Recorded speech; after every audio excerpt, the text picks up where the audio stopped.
14 de fevereiro, sejam muito bem-vindos ao Plano Anual de Leitura da Bíblia com Rosânia e Lana.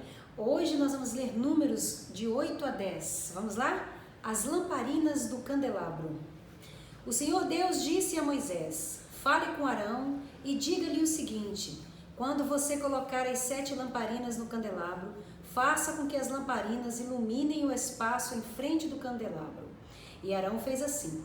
Colocou as lamparinas de modo que iluminasse o espaço em frente do candelabro, como o Senhor havia ordenado a Moisés. O candelabro era de ouro batido, e sua base, as suas flores, tudo era de ouro batido, de acordo com o modelo que o Senhor havia mostrado a Moisés. A purificação e a dedicação dos levitas. O Senhor Deus disse a Moisés: separe os levitas dos outros israelitas e purifique-os. Para purificá-los, faça o seguinte: borrife sobre eles a água da purificação. Eles devem rapar todo o corpo e lavar as suas roupas. Assim ficarão purificados. Então pegarão um touro novo com oferta de cereais, feita da melhor farinha misturada com azeite. E você pegará outro touro novo como oferta para tirar pecados. Em seguida, você reunirá todo o povo de Israel e fará com que os levitas fiquem em frente da tenda sagrada. Então o povo de Israel porá as mãos sobre a cabeça dos levitas. E aí Arão separará os levitas para mim como uma oferta especial dos israelitas. Assim, os levitas poderão fazer o meu serviço. Os levitas colocarão as mãos sobre a cabeça dos 2 touros. Um deles será oferecido como ofertas para tirar pecados, e o outro como oferta que será completamente queimada para purificar os levitas. Separe os levitas como uma oferta especial para mim, e que Arão e os seus filhos sejam os chefes deles. Separe os levitas dos outros israelitas, a fim de que sejam meus. Depois que você purificar e separar os levitas, eles estarão preparados para trabalhar na tenda.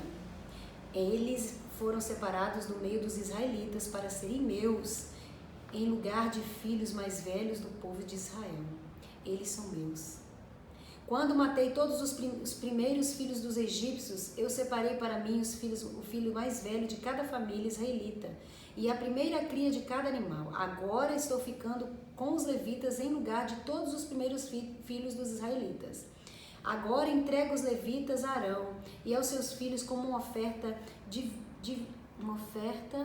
dos israelitas, a fim de trabalharem na tenda para o povo de Israel, para conseguirem o perdão dos pecados e para protegerem os israelitas de alguma desgraça se chegarem muito perto do lugar santo.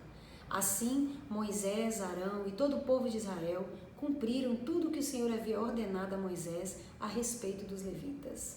Os levitas se purificaram e lavaram as suas roupas, e Arão os separou como uma oferta especial ao Senhor e fez a cerimônia de purificação para eles. O povo fez tudo o que o Senhor havia ordenado a Moisés a respeito dos levitas. Assim, eles foram escolhidos para trabalhar na tenda sagrada, dirigidos por Arão e pelos seus filhos.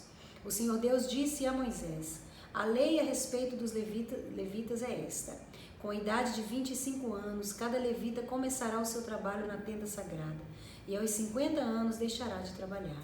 Depois desta idade, os levitas poderão ajudar os seus companheiros no trabalho deles na tenda, porém não serão responsáveis por nenhum serviço. É assim que você deverá organizar o serviço dos levitas. Capítulo 9. A segunda Páscoa. No primeiro mês do 2º ano, depois da saída do povo de Israel do Egito, o Senhor falou com Moisés no deserto do Sinai. Ele disse: no dia 14 deste mês, começando ao anoitecer, o povo de Israel deve comemorar a festa da Páscoa, de acordo com todas as leis e ordens a respeito dela. Portanto, Moisés mandou que os israelitas comemorassem a Páscoa. Eles a comemoraram no dia 14 do primeiro mês, ao pôr do sol, no deserto do Sinai. Os israelitas fizeram tudo o que o Senhor havia ordenado a Moisés. Porém, alguns homens se tornaram impuros porque tocaram no morto e por isso não puderam comemorar a Páscoa naquele dia. Eles foram falar com Moisés e Arão e disseram: estamos impuros porque tocamos no morto. Será que não vamos poder apresentar a nossa oferta ao Senhor com os outros israelitas no dia que já foi marcado? Então Moisés respondeu: esperem, que eu vou falar com o Senhor. para saber o que Ele quer que vocês façam. Aí o Senhor Deus disse a Moisés: diga aos israelitas o seguinte: se algum de vocês ou dos seus descendentes estiver impuro por haver tocado no morto, ou se estiver longe, viajando, mesmo assim poderá comemorar a Páscoa em honra de Deus, o Senhor. Vocês a comemorarão um mês depois, no dia 14 do segundo mês, quando anoitecer. Nessa ocasião, vocês comerão o animal com pães sem fermento e com ervas amargas. Não deixem sobrar nada da comida para o dia seguinte. Não quebrem nenhum osso do animal. Façam a comemoração de acordo com todas as leis da Páscoa. Mas pode acontecer que alguém esteja puro e não esteja viajando. Se essa pessoa não comemorar a Páscoa, será expulsa do meio do povo, pois não me apresentou a oferta no tempo certo. E será castigada por causa do seu pecado. Se algum estrangeiro que mora no meio de vocês quiser comemorar a Páscoa, terá de obedecer às leis e às ordens a respeito dessa festa. A mesma lei será para todos, tanto para os nascidos no país como para os estrangeiros. A nuvem sobre a tenda sagrada.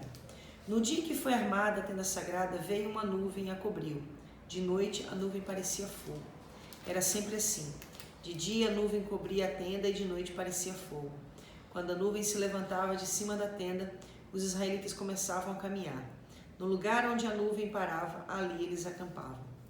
Eles começaram a caminhar ou acampavam de acordo com a ordem de Deus, o Senhor, e ficavam acampados ali durante o tempo em que a nuvem estava parada sobre a tenda. Quando ela ficava muito tempo sobre a tenda, os israelitas obedeciam à ordem do Senhor e não saíam dali.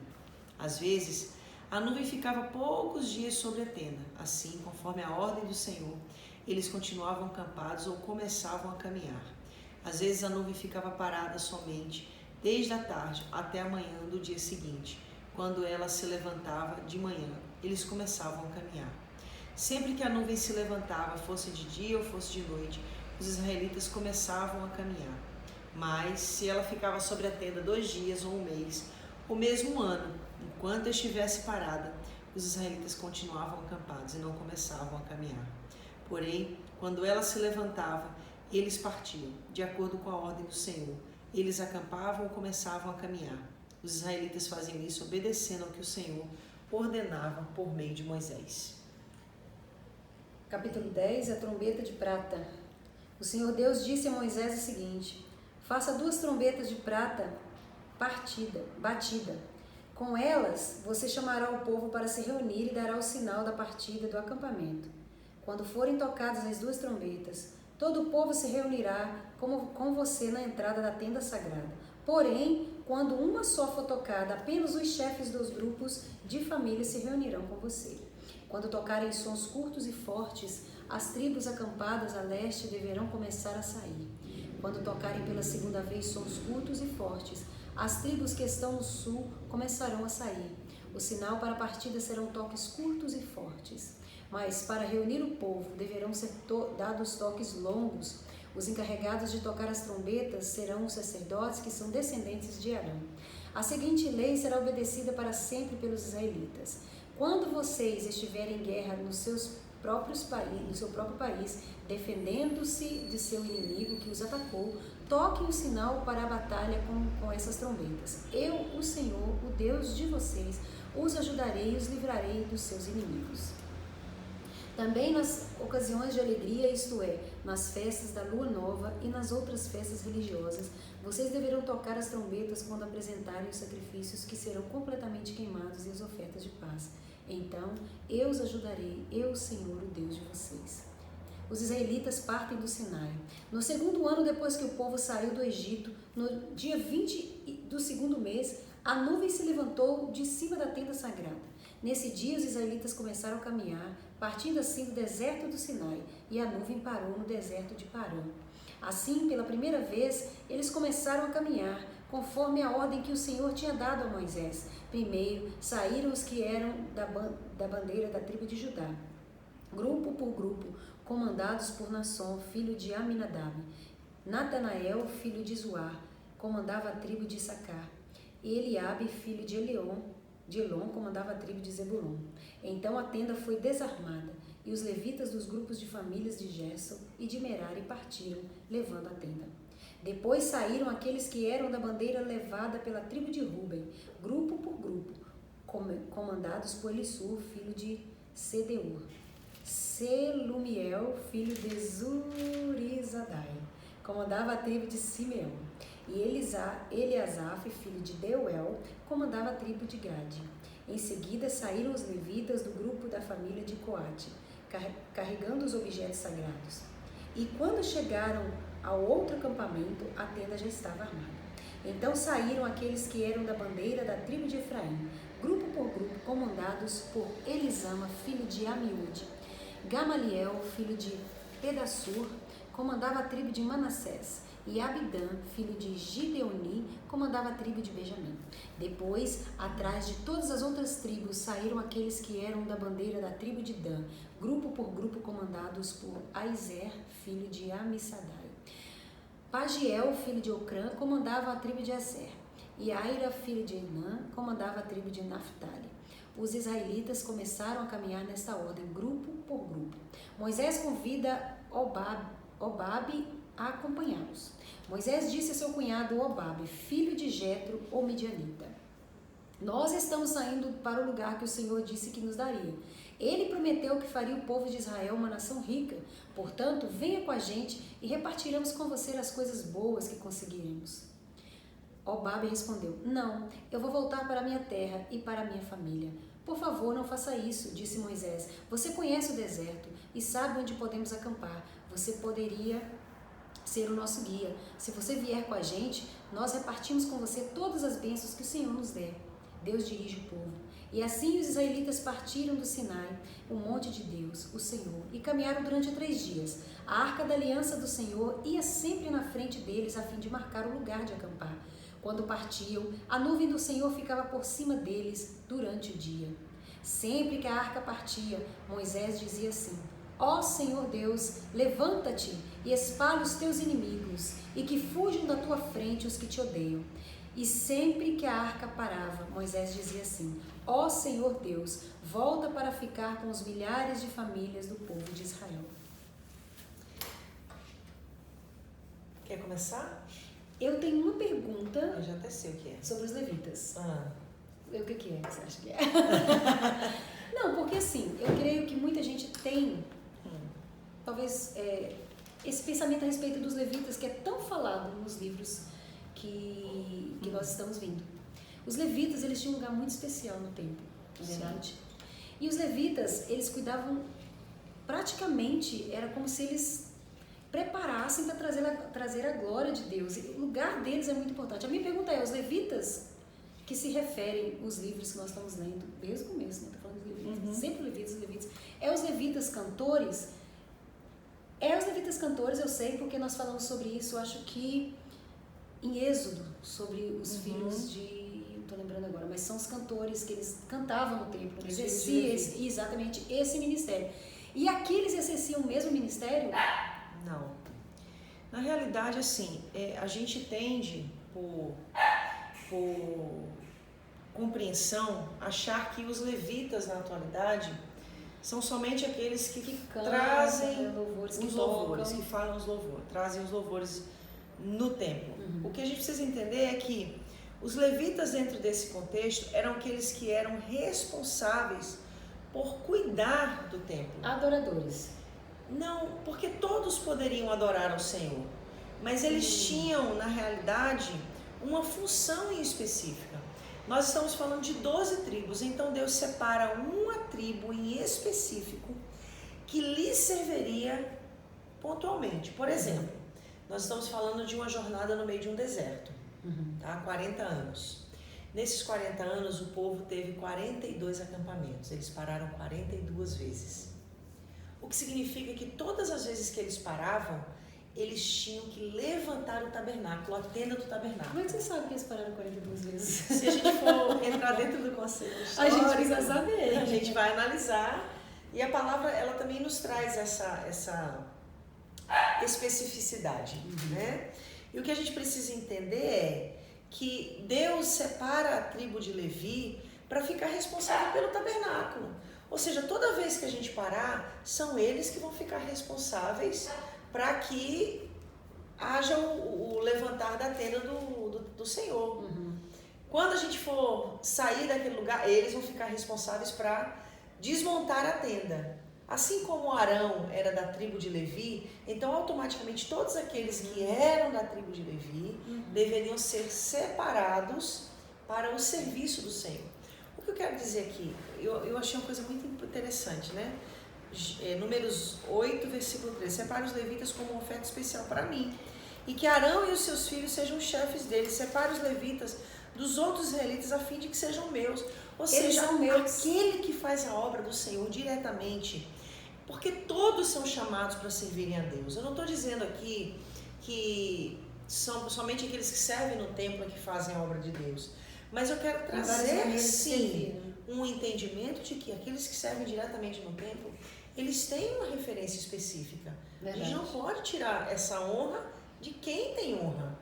Tanto que uma coisa que eu achei interessante aqui, olha, muito interessante, no versículo 24, a lei a respeito dos levitas é esta: com a idade de 25 anos, cada levita começará o seu trabalho na tenda sagrada e aos 50 anos deixará de trabalhar. Ou seja, o Senhor deu 25 anos de trabalho para eles terem uma aposentadoria.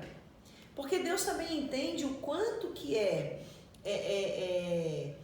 não vou dizer que seja difícil no sentido de que seja pesado, mas Deus sabe o quanto exige daquele que é separado para o seu serviço de fazer a sua obra. E aí é interessante que Deus estabelece uma quantidade de anos.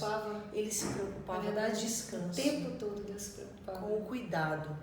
Então, esses são os levitas, não são aqueles que cantam, que são designados hoje em dia para esse serviço. Hoje em dia a gente fala em levitas, né? Sim. Só que qual é a coerência dessa similaridade? É porque esses levitas dessa época eram aqueles que eram responsáveis por preparar o tabernáculo onde a glória do Senhor viria. E os de hoje são os responsáveis por preparar o coração do povo através de louvor, para que a coração, né, para que a glória do Senhor desça no templo. Ah, que lindo, entendeu? Você ia falar alguma coisa a respeito? Você achou interessante? Eu achei isso muito importante, muito peculiar a sua pergunta, muito importante. E eu queria falar, só para a gente concluir, acerca do devocional de hoje, é sobre a nuvem. Isso aqui para mim é inspirador demais, para a gente entender como é que a gente pode guiar a nossa vida. A palavra fala em Números 9, versículo 18, eles começavam a caminhar ou acampavam de acordo com a ordem de Deus. A nuvem subia, eles seguiam. Quando a nuvem subia, eles ficavam. Eles entendiam que Deus estava dizendo: levantem o acampamento. Segue o caminho. E Deus é um Deus tão de ordem que você viu qual era a tribo que ia primeiro? De Judá. Né? Então, assim, isso aponta para Cristo.